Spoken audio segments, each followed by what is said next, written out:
Bertempat di ruang rapat Zamrud Room kediaman Bupati Siak digelar rapat persiapan kajian pemberlakuan pembatasan sosial berskala besar atau PSBB dan juga pergeseran anggaran untuk penanganan COVID-19 di Kabupaten Siak. Rapat diikuti oleh unsur Forkopimda Siak dan juga seluruh OPD terkait yang bertujuan untuk mendukung langkah dan kebijakan yang telah dikeluarkan Menteri Kesehatan tentang ditetapkannya Kota Pekanbaru menjadi wilayah zona merah penyebaran COVID-19 di Provinsi Riau. Untuk itu, Bupati Siak Alfedri menganggap perlu mendapatkan berbagai masukan baik dari segi keamanan, ketahanan, ketersediaan pangan, dan juga anggaran di masing-masing OPD yang digeser penggunaannya selama dampak dari wabah COVID-19 ini. Nah, ini juga ada petugas, ada tolong Pak, skemanya berapa petugasnya di situ siapa saja. Dan kemudian juga alatnya, apa ukurnya, mendatanya mau masuk ke Siak atau mau lewat. Umpamanya ada masuk sini, kita buatlah jembatan Siak, situ kan mau masuk kota Siak. Ya, nah ini kalau ke Siak kita data Pak, dari mana? Oh dari Jakarta, langsung catat nih. Saya kalau kategori ini dari zona merah, langsung DP, catat langsung. Asalnya nanti cuma PRT, di mana titik-titik kita orang itu masuk, seperti apa aktivitas di situ, sehingga ini kita lebih melakukan blokade pengamanannya. Ya, orang yang masuk Siak lebih terdata, lebih terukur kita penanganan terhadap mereka ini ODP dan apa yang harus kita lakukan terhadap mereka. Selanjutnya, Kapolres Siak AKBP Dodi Ferdinand Sanjaya dalam penjelasannya memaparkan pemberlakuan PSBB di suatu wilayah haruslah dikaji dari segala aspek kehidupan masyarakat, karena dengan diberlakukannya PSBB yang akan membatasi gerak masyarakat secara luas, keamanan dan kenyamanan harus benar-benar menjadi prioritas. Sementara itu, di tengah masa sulit akibat dampak dari virus corona ini, banyaknya narapidana yang dibebaskan karena mendapat potongan masa kurungan juga dapat memicu terjadinya tindak kejahatan. Dan itu harus benar-benar dipikirkan sebagai antisipasi bersama terutama untuk wilayah-wilayah perbatasan yang menjadi pintu masuk menuju Kabupaten Siak. Tapi tetap kita perlu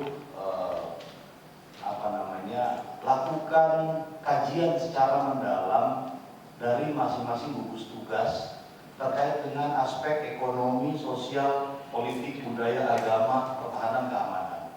Sarana transportasi kalau memang nanti akan diberlakukan PSBB. Berikutnya metodenya, metode dari masing-masing gugus tugas seperti apa. Tadi sempat disampaikan oleh Pak Bupati terkait dengan pintu masuk. Di wilayah kita, di mana aja pintu masuk? Kendaraan model bagaimana yang boleh masuk?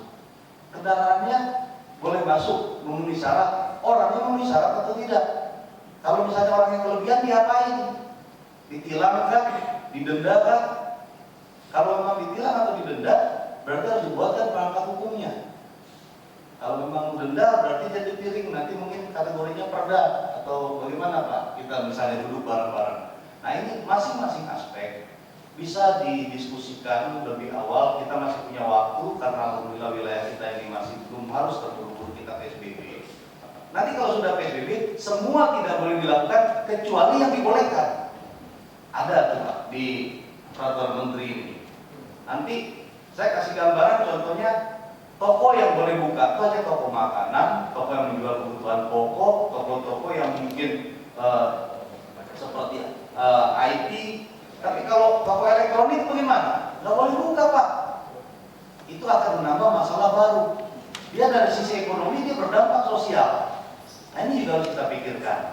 Mungkin sebagian sudah tahu tapi belum tersadar. Ada 59 tahanan yang diberikan asimilasi oleh lembaga pemasyarakatan dan rutan kita. Total kalau nggak salah saya dapat laporan 77, tapi yang sudah keluar itu 59. Dia masih menjalani masa hukuman karena bencana wabah ini dengan kriteria tertentu mendapat kebijakan untuk bisa dirumahkan. Tadi saya lempar dalam grup satu artikel yang menyatakan itu beberapa tahanan yang diberikan asimilasi sudah melakukan perbuatannya lagi Pak. Ini ancaman keamanan buat kita. Ada yang baru 2 jam dikeluarin, udah ngerti lagi dia. Nah ini jadi problem baru nih Pak di kita. Ya dia bilang saya mau makan apa Pak, saya dikeluarin, tapi kan kalau dia tulang punggung keluarga bagaimana? Kalau dia di penjara dia nggak bisa ngapa-ngapain ya, istrinya, anaknya nggak bertanggung jawab. Atau mungkin itu juga alasan dia juga kan gitu. Nah ini contoh. Dalam rapat ini, Kepala Dinas Kesehatan Kabupaten Siak Dr. Tony Chandra juga menyampaikan untuk Kabupaten Siak saat ini telah menerima sebanyak 180 dan 80 tambahan alat rapid test dan 40 diantaranya diprioritaskan untuk Rumah Sakit Tengku Rafian Siak dan selebihnya akan dibagikan ke puskesmas-puskesmas yang terdapat di Kabupaten Siak. Beliau juga menambahkan saat ini menjadi hal yang mendesak yakni ketersediaan APD bagi tenaga medis yang memang masih sulit dan sangat terbatas untuk didapatkan. Untuk itu, Dinas Kesehatan Kabupaten Siak berharap bantuan APD dari pihak pemerintah Provinsi Riau segera tiba di Kabupaten Siak agar dapat dipergunakan tenaga medis yang menjadi pasukan garda terdepan penanganan COVID-19 ini. Sebelumnya kami ingin laporan Pak bahwa rapid test kita yang pertama kali dapatnya 180 rapid test, di mana diperuntukkan 140 untuk masyarakat, 40 untuk rumah sakit. Ini sudah dilaksanakan.